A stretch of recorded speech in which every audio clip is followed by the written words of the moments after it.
Lotus reality and agro farming వారు premium farm land projects మన పొలం ఫేజ్ 1, 2 మరియు 3 కంప్లీట్ చేసుకొని మన పొలం phase 4 Wasar village at Narayana Khed లో ఆగస్టు 15 ఇండిపెండెన్స్ డే రోజు గ్రాండ్ లాంచ్ చేయడం జరుగుతోంది. లాంచింగ్ మరియు ఇండిపెండెన్స్ డే సందర్భంగా 5 గుంటాస్ ల్యాండ్ అవుట్ రేట్ లో బుక్ చేసుకున్న వారికి 1,50,000 రూపాయల డిస్కౌంట్ తో పాటు 2 గ్రాముల గోల్డ్ ఫ్రీగా ఇస్తున్నారు. పూర్తి వివరాలకు సంప్రదించండి. ఓం నమః శివాయ. ఓం నమో నారాయణాయ. నరదృష్టి నివారణ, కర్మ నివారణ, సకల సంచిత కర్మ, ప్రారబ్ధ కర్మ, ఆగమిక కర్మ, దగ్ధ నివారణ, తులాభార కాల భైరవాయ నమో నమః. ఓం దిగంబరాయ విద్మహే తంత్రక్షేత్రాయ ధీమహి తన్నో సంహార కాల భైరవ ప్రచోదయాతు. ఓం శ్రీ మహాలక్ష్మీ దేవ్యై నమోస్తుతే. ఓం గణానాం త్వా గణపతిగుం అవామహే కవిం కవీనాపవస్త్రవస్తవం జ్యేష్ఠరాజం బ్రహ్మణస్వత ఆన శృణ్వన్నోతిభిస్సీదసాదనగుం శ్రీ మహాగణాధిపతయే నమః. హరి ఓం. 1వ తారీఖు 9వ నెల 2024 నుండి 15/9/2024 వరకు పుట్టినటువంటి వారందరూ కూడా ముందస్తుగా జన్మదిన శుభాకాంక్షలు. గతంలో వివాహం అయినటువంటి వారికి వివాహ వార్షికోత్సవ శుభాకాంక్షలు. 1/9 నుండి 15/9 వరకు ద్వాదశ రాశుల్లో గ్రహ గమనాల్ని ఒకసారి వీక్షింపచేద్దాం. వృషభ రాశిలో దేవగురు బృహస్పతి శత్రుస్థానంలో సంచార స్థితి. మిథున రాశిలో కుజ భగవానుడు. కర్కాటక రాశిలో బుధ భగవానుడు. సింహరాశిలో ఏడాది తర్వాత రవి భగవానుడు. కన్యరాశిలో శుక్రుడు మరియు కేతు సంచార స్థితి. కుంభరాశిలో శని భగవానుడు వక్రగమన సంచార స్థితి. మీనరాశిలో రాహు భగవానుడు సంచార స్థితితో ద్వాదశ రాశుల్లో గ్రహ గమనాలు ఈ విధంగా ఉన్నాయి. అందరికీ ముందస్తుగా వినాయక చవితి పండుగ శుభాకాంక్షలు. వినాయకుడు అనగానే అవిఘ్నములను తొలగించి ఐశ్వర్యాన్ని ప్రసాదించేటువంటి భగవంతుడు కనుక ఆది పూజ్య మహాగణాధిపతి. అంటే ఏ పూజను మనం ప్రారంభించాలనుకున్నా పసుపుతో చేసిన గణపతి స్వామికి మనం పూజ చేసుకుంటూ ఉంటాం. భాద్రపద మాస శుద్ధ చవితి వినాయక జయంతి సందర్భంగా గణపతి స్వామి యొక్క ఆశీస్సులు మనందరిపైన ఉండాలని కోరుకుంటూ కైలాసనాథుడి యొక్క సుపుత్రుడి యొక్క ఆశీస్సులు మనందరిపైనను చూపిస్తూ ఎవరికి ఎలాంటి కష్టాలు లేకుండా అందరికీ విద్య, విజ్ఞానము, ఉద్యోగము, వివాహము, సంతానము, రాజయోగము, రాజభాగ్యము, రాజభోగము, ఆనందయోగము, ఎవరికి ఏవేవి కావాలో అన్నీ ప్రసాదించే శక్తి ఆ విఘ్నేశ్వర స్వామి వారికి ఉంది కనుక అందరిపైనను గణపతి స్వామికి ఆశీస్సులను కోరుకుందాం. దయచేసి వినాయక చవితి రోజు సాయం సంధ్యాకాల సమయంలో ఎవరు దయచేసి ఆకాశంలో ఉండబడినటువంటి చంద్ర భగవానుణ్ణి ఎవరూ దర్శించవద్దు. కారణం ఏమిటనగా మన కృష్ణ పరమాత్ముడు పాలలో గ్లాసులో చంద్ర భగవాను యొక్క దర్శనమైనందుకు ఆ సంవత్సరాంతము అనేక రకాలుగా చెయ్యనటువంటి నిందలను పడి అనేక రకాలుగా ఇబ్బందులకు గురయ్యాడు అని చెప్పి మనకు అనేక రకాల పురాణాలు చెప్తూ ఉన్నాయి. కనుక దయచేసి మనం ఎవరము కూడా చూడకుండా ఉండే ప్రయత్నం చేయండి. పరిస్థితుల ప్రభావం చేతనో ఏదో పరిస్థితుల ప్రభావం చూసినట్లయితే దగ్గరగా ఉండబడినటువంటి గణేశ స్వామివారి యొక్క మండపం దగ్గరికి వెళ్ళి ఆ అక్షంతలు వేసుకొని స్వామివారికి మనసారా దండం పెట్టుకోగలిగినట్లయితే ఆ యొక్క చంద్ర దర్శన దోషం తొలగిపోతుందని చెప్పి గమనించగలగాలి. వీలైనంత వరకు కలుషితము కానటువంటి అంటే రసాయనిక రంగులతో తయారు చేసేటువంటి వినాయకుడిని కాకుండా ఆర్గానిక్ సహజ సిద్ధమైన రంగులను ఏర్పాటు చేసినటువంటి గణపతి స్వామిని పూజించుకుందాం. భావి తరాలకి అంటే రాబోయేటువంటి రోజులలో కలుషితము లేనటువంటి చెరువులను కాపాడుకుందాం. ఎందుకనగా చెరువులో వేయడం వలన నీరు కలుషితమవడం, అందులో ఉండబడినటువంటి జలరాశులు అంటే చేపలు కానీ కప్పలు కానీ అనేక వానపాములు కానీ అవి మరణించకుండా కాపాడుకునే బాధ్యత మన అందరిపైన ఉందని చెప్పి కూడా గమనించగలగాలి. అలాగనే సంపూర్ణంగా మనము ఈ యొక్క గరికను, ఫలాలను, పత్రాలను, పుష్పాలను భక్తితో పూజ చేసుకుందాం. గణపతి స్వామికి ఆశీస్సులు పొందుదాం. అనేక మందికి ఆదర్శంగా ఉందామని చెప్పి కూడా గమనించాలి. కర్కాటక రాశి వారు సోమవతి అమావాస్య, కాళ అమావాస్య రోజున ఎలాంటి విధులను పాటించడం వలన అష్టమ స్థానంలో ఆయుస్థానంలో శని భగవానుడు వక్ర గమనంలో ఉన్నప్పుడు ఎలాంటి ఇబ్బందులు ఉంటాయి, వాటిని అధిగమించే ప్రయత్నం ఎలా చేయాలో ఈ వీడియోలో సవివరంగా సంపూర్ణంగా తెలుసుకుందాం. ఈ కర్కాటక రాశిలో ఏ నక్షత్రాలు వస్తాయనగా పునర్వసు నక్షత్రంలోని 4వ పాదం, పుష్యమి నక్షత్రం 4 పాదాలు, ఆశ్లేష నక్షత్రంలో 4 పాదాలు కలిపితే కర్కాటక రాశి. చాలామందికి పుట్టినటువంటి కాల సమయంలో డేటా బర్త్లు లేనటువంటి కారణం వలన పేరు యొక్క మొదటి అక్షరాన్ని అనుసరిస్తూ రాశిని తెలుసుకునే ప్రయత్నం చేద్దాం. హీ, హూ, హే, హో, డా, డి, డు, డే, డో అక్షరాల వారందరూ కర్కాటక రాశి జాతకులే.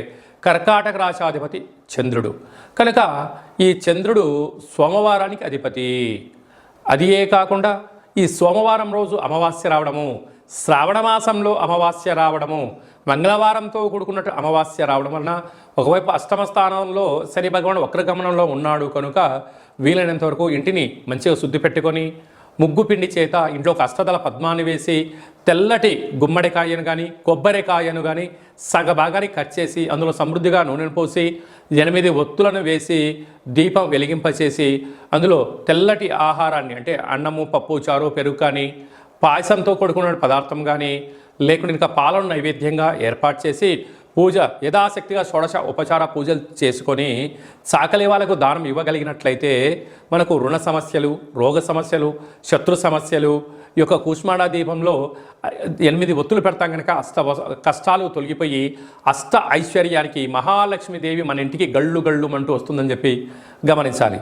కనుక ఒకవైపు వ్యయంలో కుజుడు సంచారం చేయడం వలన కుజదోష ప్రభావం కారణం వలన మీ జన్మ నక్షత్రం రోజున అష్టమి అమావాస్య తిథుల ఎందున దూరావాయు జల ప్రయాణాలు పెట్టుకోవద్దు.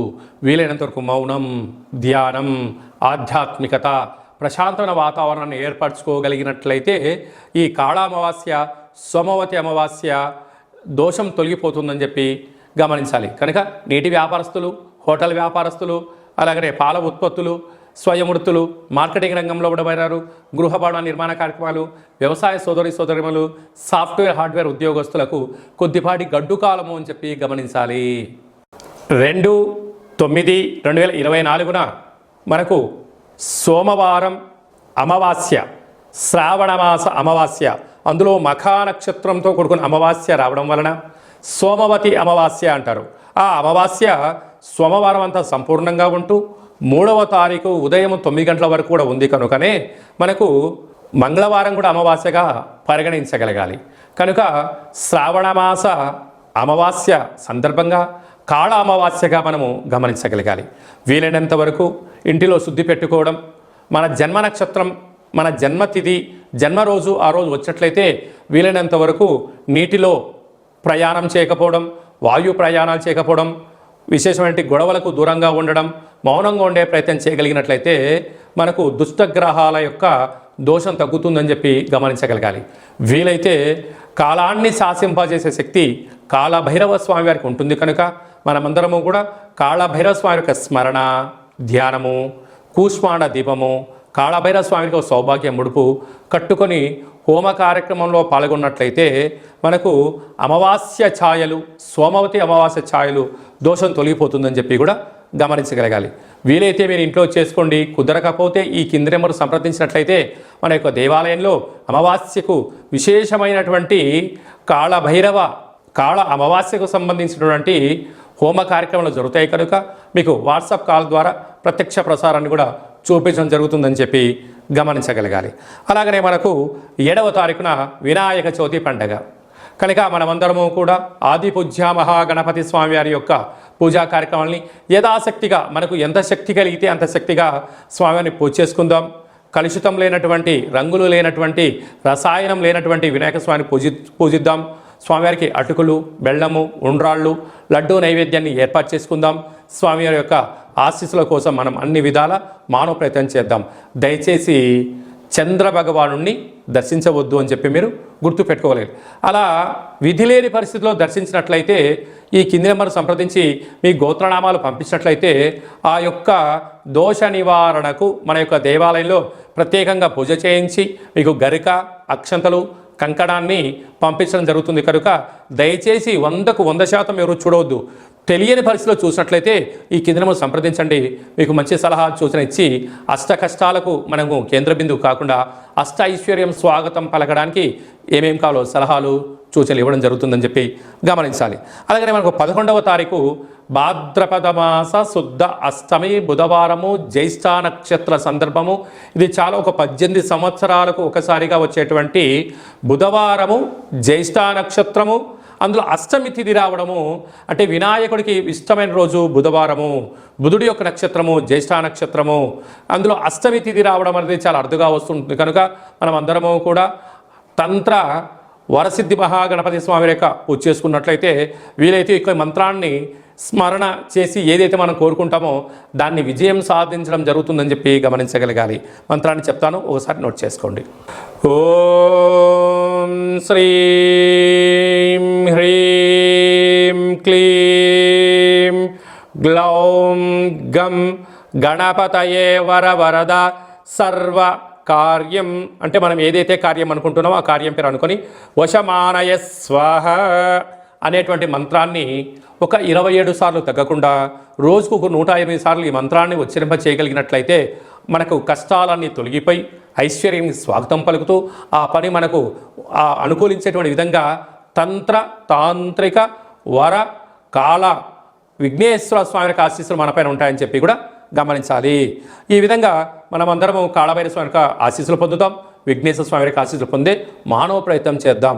ఇంకను ఈ యొక్క భాద్రపద మాసంలో మనం విజయం సాధించగలగాలి అన్నట్లయితే ఒక్కసారి ఈ పాత్రను చూసినట్లయితే ఈ యొక్క పాత్ర కంచు పాత్ర, కాళభైరవ స్వామికి అక్షయ పాత్ర అని చెప్పి గమనించగలగాలి. ఈ యొక్క అక్షయ పాత్రను మనం ఎలా సద్వినియోగపరచుకోవాలో ఒకసారి చూద్దాం. ఇలా ఒకసారి శబ్దం చేసినట్లయితే ఈ పాత్రలోంచి ఓంకార శబ్దం రావడం జరుగుతుంది.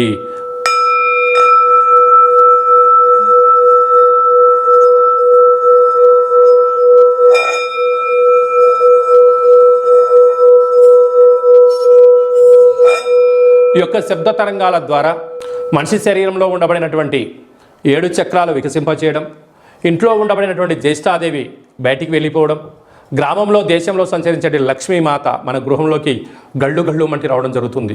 ఈ యొక్క అక్షయపాత్ర, కాళభైరవ స్వామి యొక్క పిరమిడు, డాలరు, కంకణము, కాళభైరవ హోమము, 27 రకాల వస్తువులతో దిష్టి తీయించి మీకు పంపించడం జరుగుతుంది.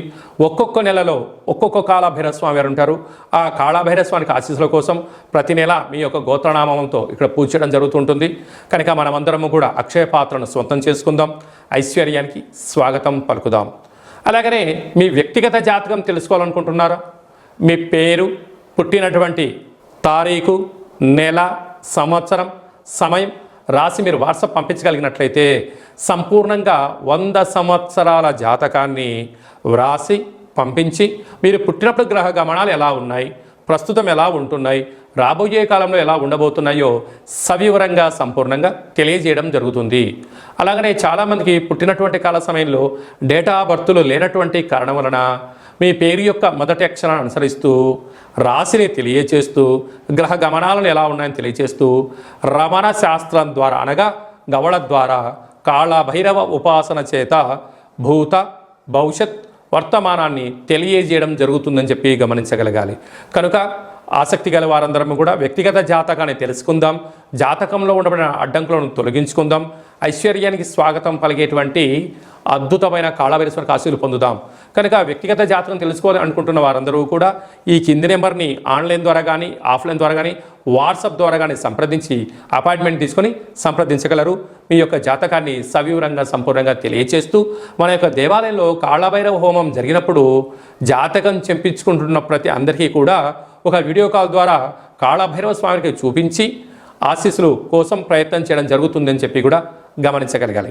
ఇంకనూ విశిష్టత ఏమిటనగా వినాయక చవితి అనగానే అనేక మండపాలలో అలంకరణ, మండపాలు ఏర్పాటు చేసే విధానము వైవిధ్యభరితంగా ఉండడం జరుగుతుంటుంది. అలాగా గణపతి లడ్డు అనేక మందికి రావాలి, అదృష్టం కావాలి అని అనుకుంటూ ఉంటారు చాలామంది కూడా. అలాంటి వారందరూ కూడా గతంలో లడ్డు కొన్న వారందరూ కూడా మన యొక్క దేవాలయంలో మీ పేరు నమోదు చేసుకున్నట్లయితే మీ యొక్క అంటే మన గ్రామము, మన పేరు, మన మండపము, ఏ సంవత్సరం మనం లడ్డు కొన్నాము, అనేటువంటిది మీరు వివరాలు పంపించగలిగినట్లయితే గణపతి లడ్డు అనేటువంటి ఒక సర్వే మహోత్సవ కార్యక్రమం చేస్తూ ఉన్నాం. ఈ సంవత్సరం ఎవరైతే లడ్డు కొన్నారో వారందరికీ ఒక వేదికను ఏర్పాటు చేయడం జరుగుతూ ఉంటుంది. అనేక దేశాలలో కూడా లడ్డు వేలంపాట జరుగుతూ ఉంటుంది. అలాంటి వాళ్ళందరినీ ఒక ప్లాట్ఫామ్కి తీసుకొచ్చి ఒక ముఖాముఖి హిందూ ఆధ్యాత్మిక సమ్మేళన కార్యక్రమాన్ని చేయడం జరుగుతుంది. కనుక గత సంవత్సరంలో అంటే గత 20 సంవత్సరాలుగా మీరు ఎక్కడ లడ్డు కొన్నా ఆ సంవత్సరము మీ పేరు గోత్రనామాలు రాసి మాకు వాట్సాప్ పంపించగలిగినట్లయితే ఆ సంవత్సరం లడ్డు కొన్నటువంటి వాళ్ళందరినీ కూడా ఒక వేదికపైకి తీసుకొచ్చి హిందూ ఆధ్యాత్మిక లడ్డు మహోత్సవ సమ్మేళనాన్ని ఏర్పాటు చేస్తున్నాం. కనుక గణేష మండపాల వారు గతంలో లడ్డు కొన్నవారు ఈ కిందను సంప్రదించి మీరు మీ పేరు నమోదు చేసుకోగలిగినట్లయితే మీరు గతంలో లడ్డు కొన్నా ఇప్పుడు లడ్డు కొన్నా ప్రపంచానికి మిమ్మల్ని పరిచయం చేయడమే అంటే ఆన్లైన్లో ఆఫ్లైన్లో మన హిందూ ధర్మాన్ని యొక్క వేదికను బలోపేతం చేస్తూ అంత చెయ్యి కలుపుకొని ముందుకు తీసుకెళ్లే ఒక ప్రయత్నం చేయడం జరుగుతుంది. కనుక మీరందరూ కూడా గణపతి స్వామివారి యొక్క మండపం యొక్క వివరాలు లడ్డు కొన్న వివరాలను ఈ కింది నెంబర్ని సంప్రదించగలిగినట్లయితే మనమందరము కూడా మిమ్మల్ని అందరి ఆన్లైన్లో 49 విఘ్నేశ్వర లడ్డుకు సంబంధించిన సర్వే కార్యక్రమాలు జరుగుతూ ఉన్నాయి. మనమందరం సర్వేలో పాల్గొందాం. లడ్డు కొన్న వారందరినీ ఒకే చోట చేరుద్దాం. వారి యొక్క సలహాలు సూచనలు తీసుకుందాం. రాబోయే కాలంలో మనందరం కూడా లడ్డు కొని గణపతి స్వామికి ఆశీస్సులు పొందుదాం. అలాగనే మీ అబ్బాయి కానీ అమ్మాయి కానీ ఎంత ప్రయత్నం చేసినా వివాహం అవ్వడం లేదా? మీ అబ్బాయి యొక్క పుట్టినటువంటి కాల సమయంలో గ్రహ గమనాల్లో ఎలాంటి యోగాలు ఉన్నాయి, ఎలాంటి దోషాలు ఉన్నాయో తెలుసుకొని ప్రయత్నం చేసినట్లయితే మంచి సంబంధాలు రావడం జరుగుతుంటుంది. వచ్చేటి వధువు కానీ వరుడు కానీ జాతకంలో గ్రహమైత్రి జంతుకూటమి గ్రహకూటమి ఎలా ఉంటుంది, వారికి వివాహ తదనంతరం ఎలాంటి యోగాలు ఉన్నాయి, ఎలాంటి పరిస్థితులు ఉంటున్నాయి కూడా మీకు సవివరంగా తెలియజేయడం జరుగుతుంది. కనుక మనమందరం కూడా జాతకాన్ని తెలుసుకుందాం. కష్టాల కడలకి ఫుల్ స్టాప్ చెప్దాం. ఐశ్వర్యానికి స్వాగతం పలుకుదాం. ఆ కాళభైరవ స్వామి ఆశీస్సులు విఘ్నేశ్వర స్వామి ఆశీస్సులు పొందుదామని చెప్పి మనవి అందరికీ ఆశీర్వచనం. ఓం శతమానం భవతి శతాయు పురుష సతేంద్రియ ఆయుష్యేవేంద్రియే ప్రతిష్టతి ధనం ధాన్యం బహుపుత్రలాభం శత సంవత్సరం దీర్ఘమాయు సర్వే జనా సుఖినో భవంతు లోకా సమస్తా సుఖినో భవంతు సర్వం విఘ్నేశ్వరార్పణమస్తు.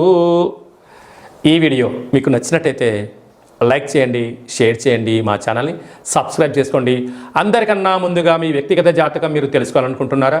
అందరికన్నా ముందు మీరు మంచి రోజులు ఎలాంటి విధులు పాటించాలో తెలుసుకోవాలనుకుంటున్నట్టయితే మా యొక్క ఛానల్ని సబ్స్క్రైబ్ చేసుకున్న తర్వాత గంట సింబల్ ప్రెస్ చేయండి. ఆల్ అనే బటన్ కూడా తెలియచేయండి. ఆధ్యాత్మికమైన ఈ యొక్క కార్యక్రమాన్ని భగవద్బంధువులకు, మిత్రులకు, స్నేహితులకు మీ క్షేమాన్ని ఎవరైతే కోరుకుంటున్నారో, మీరు ఎవరి క్షేమాన్ని అయితే కోరుకుంటున్నారో వారికి ఈ వీడియోను ఫార్వర్డ్ చేసి భగవంతుడి యొక్క ఆశీస్సులు పొందగలరు.